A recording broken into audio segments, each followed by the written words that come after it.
Le Flash Info avec le centre de stockage de la Manche. La direction d'EDF confirme, malgré les doutes émis par les syndicats, la construction de l'EPR de Flamanville devrait prendre fin en 2016 pour un démarrage en 2017.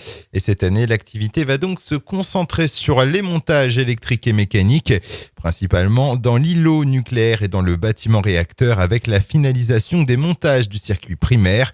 Quant au montant de la facture pour l'EPR, EDF n'a pas fait d'annonce.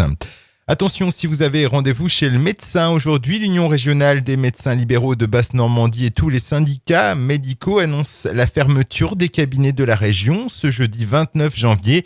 Ils dénoncent toujours les dispositions du projet de loi de santé de Marisol Touraine, un mouvement qui devrait être suivi par un quart des praticiens selon les estimations. Pour bien choisir son orientation professionnelle, à Cherbourg, le 27e Forum des métiers et des formations du Cotentin a ouvert ses portes hier mercredi. Il se poursuit aujourd'hui à la Cité de la Mer jusqu'à 17h. Vous pourrez y trouver 15 pôles d'activité. Environ 200 métiers sont représentés par 120 exposants et 150 professionnels. Une collision entre un car scolaire et une voiture. L'accident s'est produit ce mercredi 28 janvier en début d'après-midi au niveau de Percy, au Hamel-Boué. Les 25 jeunes adolescents qui étaient à bord du bus n'ont pas été blessés. Le chauffeur du car et le conducteur de la voiture ont été pris en charge par les sapeurs-pompiers.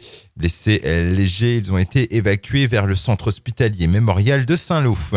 Et puis un mot de handball. En conclusion, une bonne performance de nos Mauves de la JS Cherbourg qui ont arraché hier soir un nul à la dernière minute face à Cesson-Rennes. Score final 26 partout. Le club breton qui évolue en LNH, l'élite du handball français. Une belle réaction des joueurs du Cotentin, surtout après leur défaite dimanche en Coupe de Normandie. Le Flash Info vous a été présenté par Landra, centre de stockage de la Manche à Digoulville. Pour en savoir plus et visiter notre centre, 0810 120 172, coup d'un appel local.